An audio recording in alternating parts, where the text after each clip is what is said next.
Number 1872 अरे में अलीगढ़ की। लोग आजकल मस्जिद में भी मजाक करने से बाज नहीं आ रहे।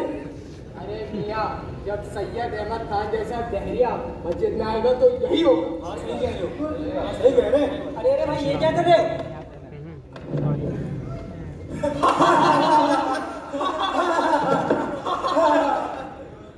जिन साहब ने मुझे ये जूतों का हार पहनाया है, मैं उनसे खफा नहीं, क्योंकि इस तरह से उन्होंने मेरी ही मदद की है। आप जूते लेने के लिए रुके तो सही, मेरी बात सुनेंगे तो सही। साहिबों, हम ये आलीशान मस्जिदें, ये मकबरे किस लिए बनाते हैं? ताकि मरने के बाद हमें इसकी नेकियां, हमें सवाब मिल सके। अगर मेरा ख्याल सही है तो ये नेकी के काम इंसान खुद गर्जी के तहत कर रहा है। उसमें खुदा की बनाई हुई मखलूक की हमदर्दी और उसकी मदद का जज्बा शामिल नहीं। बिरादरान मन, मेरा कतई ये मतलब नहीं है कि मैं नेकी के कामों को बुरा समझता हूँ। मेरा मकसद आपको नेकी के कामों में और खुदा की मखलूक की बनाए हुए कामों के लिए मदद करने में क्या फर्क है। हाज़रीन, इस वक्त कौम की जो हालत है उसे आपकी हमदर्दी की ज़रूरत है, और हमदर्दी सबसे बड़ी ये होगी कि आला तालीमी इदारे कायम किए जाएं। मौला अली का कौल है कि जिस शख्स के पास इल्म तालीम नहीं होती, उसके पास जो कुछ होता है वो चला जाता है, और जिसके पास तालीम होती है, इल्म होता है, उसके पास जो कुछ नहीं होता वो आ जाता है। आप जब मस्जिद बनाते हैं या अपना घर बनाते हैं, उसमें हर किस्म का मजदूर कुली काम करता है, बुत परस्त काम करता है, नीच काम करता है, हकीर काम करता है, मुर्तद काम करता है। लेकिन जब वो आपका घर या वो आपकी मस्जिद बन जाती है तो उस घर में रहते हुए और उस मस्जिद में इबादत करते हुए आपको कभी कराहियत महसूस नहीं होती कि इसमें किस नजस आदमी का हाथ लगा। मुझे भी एक मुर्तिद, हकीर, मुर्दार खाने वाला, काफिर, जो चाहे कह लीजिए, मगर एक मजदूर समझकर मुझे ये कॉलेज बनाने दीजिए। जब ये कॉलेज बन जाएगा तो आप भी भूल जाइएगा कि इसमें किस नजस आदमी का हाथ लगा है। साहिबों, क्या आप मुझ जैसे मुर्तिद, हकीर, फकीर की शामत आमाल से अपने बच्चों के मुस्तकबिल को खराब और खस्ता करना चाहते हैं? नहीं ना, तो मुझे चंदा दीजिए, तभी मैं आपके जूते दूंगा, वरना मैं जूते नहीं दूंगा। चंदा दीजिए मुझे, आप चंदा दीजिए।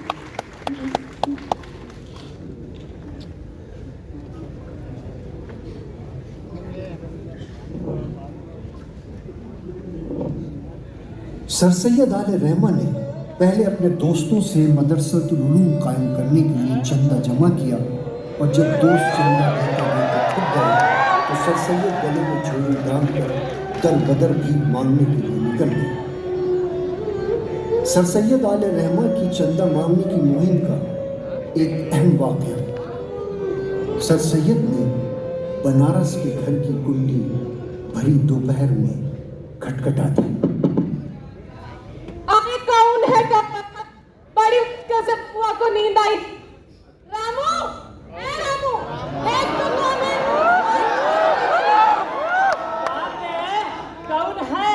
अरे बेटा, छोड़ेंगे नहीं तुम्हें आज,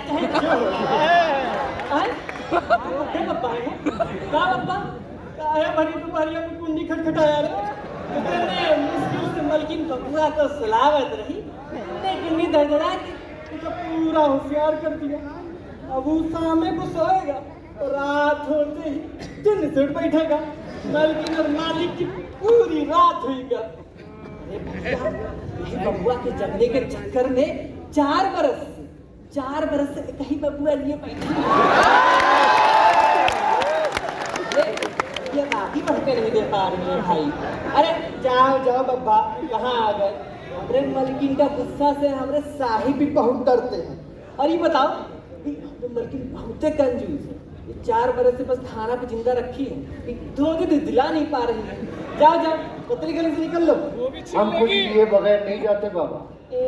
हम कुछ लिए बगैर नहीं जाएंगे। अरे यहाँ लेने कितने न पड़ जाएंगे। ए रामू के बच्चे, कुंडी किसने बजाई बे? बबुआ को जगा दिया।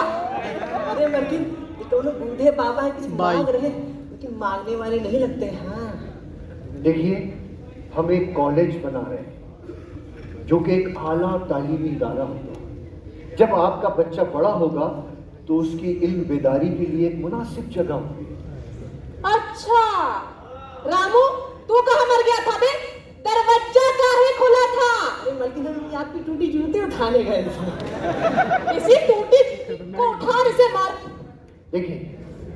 देखिए ये जो कॉलेज है ये बोर्डिंग कॉलेज होगा। इसमें बच्चे रहकर पढ़ेंगे, क्योंकि आप जैसे बड़े लोग ट्यूटर्स रख के बच्चों को पढ़ा तो सकते हैं, लेकिन इस माहौल का क्या करें? वो जाहिल सोबतों से बच नहीं सकता। जैसे कि अगर गंदगी के ढेर में गुलाब लगा दिया जाए तो वो अपनी खुशबू खो देता है। अच्छा, हमार घर गंदगी का ढेर हुआ। बाबा, तुम भरी दोपहरिया में भी बच्चों को सोने नहीं दोगे कि बढ़िया धड़धड़ा के जगा दोगे? रामू, मैं तुझसे क्या कही थी? ये टूटी जूती उठा और डाल इसकी झोली में। बाबा, हम तुम्हें ऐसा चंदा देंगे कि कभी किसी ने किसी को नहीं दिया होगा। अरे आप बड़ी दयालु हैं। दयालु? दया गई आलू लेने। तेरे खटखटाने से हमार लल्लन की नींद उड़ गई। हम तोरे होश उड़ा देते हैं। रामू, मैं तुझसे क्या टूटी उठा डाल इसकी झोली में। डाल, वरना इसी टूटी जूती से मर मर। बाबा, ये है हमार तरफ से तोरे कॉलेज के लिए चंदा। कॉलेज बनवाएंगे, हॉस्टल बनवाएंगे।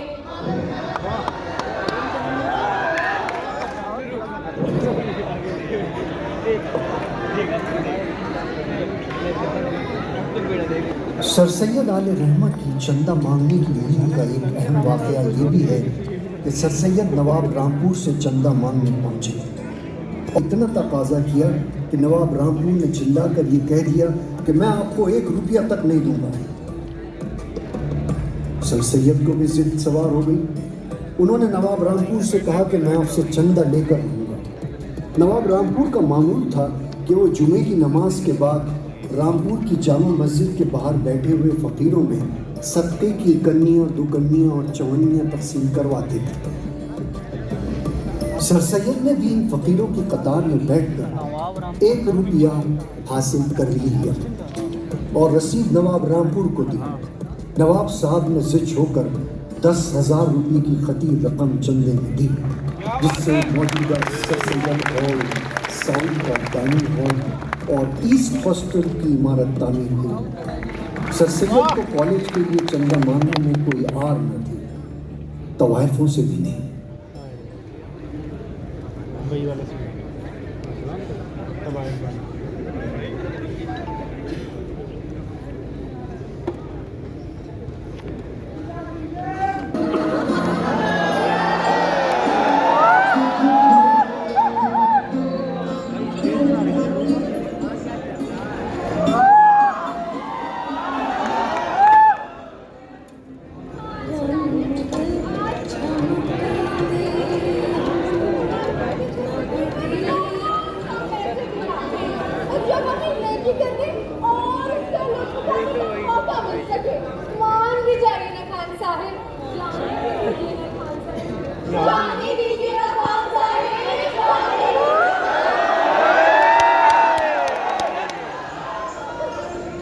आज जो भी रईस राजकुमार यहाँ से गुजरा होगा उसका मूल दावा होगा। आज किसी ने बख्शिश नहीं दी। सब लुट गए, हम भी लुट गए। कुछ सिक्कारियों को लग तक नहीं। तो हुआ यूं कि आज लखनऊ की सारी कवायदों के बीच 9 रोज का आखिरी मुकाबला था। अपनी रुपयों की थैलियां ली, दूसरे से पैसे लुटाने में सब बदले जाने की उम्मीद में बैठे थे और अभी दूसरा शुरू भी नहीं हुआ था। अरे वो तो कोई लड़की बाबा ये रोल किसका है? कोई सैयद अहमद खान से अलीगढ़ से आए थे। हाँ वो बुजुर्ग विदेश से गुजरे थे, हमने उनको सलाम भी ठोका था पर उन्होंने कोई जवाब नहीं दिया। उन बुजुर्ग की दाढ़ी खुलिया देखकर मुझे मैंने ही हंसने लगे कि बुड्ढे को भी शौक चढ़ा नशा देखने का। हाँ, मगर उन्हें जरा फर्क नहीं पड़ा।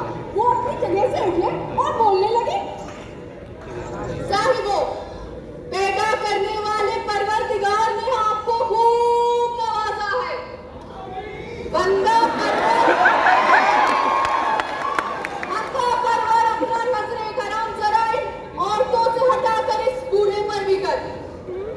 हम अलीगढ़ में एक कॉलेज बनवाने जा रहे हैं, इस उम्मीद के साथ कि ताल पर यूं ही लाखों लुटाने वाले लोग तालीम पर जरूर खर्च करेंगे। अगर आपकी औलाद जाहिल होगी तो गुर्बत की मारी भी होगी। मैं कह रहा मैं जाने क्या क्या कह रहे थे। रईस में से मंजिला जादू कौन बोल पड़ा कि सैयद अहमद खान यहाँ रुपये से पायल पे खटकता है। फिर क्या था, बुजुर्ग ने बेगम की मस्जिद से घुंघरुओं का तोड़ा उठाया और बांधने लगे अपने पैरों में और कहा, अगर कॉलेज के चंदे के लिए नाचना शर्त है तो ये भी लीजिए। ना जाने बड़ी नायिका अकबरी बेगम को क्या सोचा, वो अपनी जगह से उठी। हम में से कोई भी उन घुंघरुओं को हाथ लगा ले तो वो कितना नाराज होती है। और कहाँ बड़े मियाँ अपने पैरों में बांध रहे थे। मैं तो डर ही गई थी कि अभी खान साहिब को आवाज देगी, फिर खान साहब जब डंडा होगा और बेचारे सैयद मियाँ की पीठ पे तड़ातड़ तड़ातड़ तड़ातड़। बड़ी बेगम ने हमको आवाज दी थी। आवाज? बड़ी बेगम आवाज क्या देती कि आंखों से तो आंसू की लड़ी बह रही थी। हमने बड़ी बेगम को रोते हुए कभी नहीं देखा था, अपनी माँ की मौत तक पे नहीं। बड़ी मुश्किल से बस इतना बोल पाई कि जुम्ना पीछे बुजुर्गवार, अगर आपके पैरों को छूकर ये पायल पाक हो गई तो हम बना जाते तो भूखी मर जाएंगे। बस इतना कहा, फिर अपने सारे जेबा उतार कर सैयद मियाँ की झोली में डाल दिए। फिर क्या था, हम सबने भी अपने सारे गहने उतार कर उनकी झोली में डालना शुरू कर दिए। खान साहब, देखिए तो मेरी कलाई सोनी नहीं लग रही क्या आपको?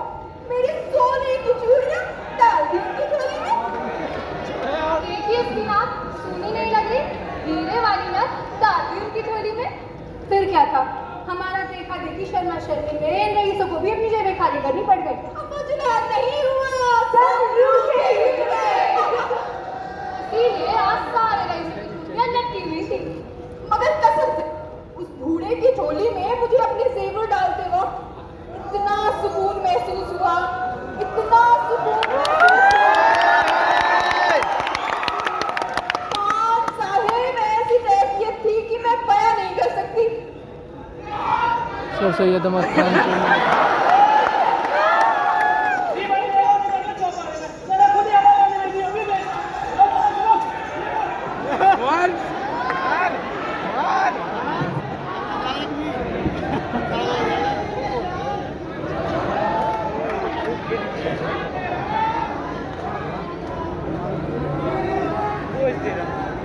चौबीस मई 1875 को सर सैयद और कॉलेज फंड कमेटी की निगरानी में मदरसतुल उलूम नामी सर सैयद के प्री कॉलेज का एक पेड़ लगाकर इफ्तिताह किया गया।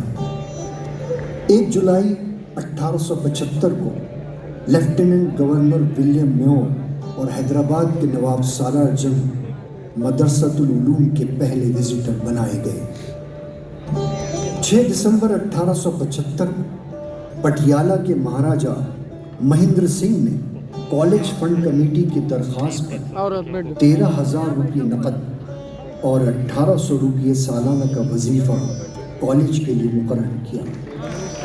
याद रखिए उस जमाने में सोने की कीमत 4,000 रुपये किलो हुआ करती थी। 3 जुलाई 1876 को अपने ओहदे से पेंशन लेकर बनारस से मुस्तकिल तौर पर सर सैयद अलीगढ़ आन बसे। आपके छोटे बेटे जस्टिस महमूद ने अपनी इलाहाबाद वाली कोठी बेचकर अलीगढ़ में एक ऑफिसर्स मैस अपने वालिद के लिए खरीद लिया था। वो फूस की छत वाला बंगला आज सर सैयद हाउस कहलाता है और सैयद महमूद की इलाहाबाद वाली कोठी मोतीलाल नेहरू ने खरीदा था, वो आज आनंद भवन कहलाती है। इसी कोठी में हिंदुस्तान के पहले वजीर आजम पंडित जवाहरलाल नेहरू पैदा हुए थे। सर सैयद का तहजीबुल अखलाक तेजी से शोहरत की बुलंदियां तय कर रहा था। उसमें लिखे जाने वाले सर सैयद के अलावा मौसम मुल्क और चराग अली के मज़ामीन नौजवानों में बेहद मशहूर हो रहे थे। तो तहजीबुल अखलाक और सर सैयद के खिलाफ मुहिम भी तेज होती जा रही थी। कानपुर से निकलने वाले दो पर्चे नूरुल आफाक और नूरुल अनवार, लखनऊ से निकलने वाला अवध पंच और इशातुस सुन्नत सर सैयद और मदरसतुल उलूम के खिलाफ मुसलसल जहर उगल रहे थे। तहजीबुल अखलाक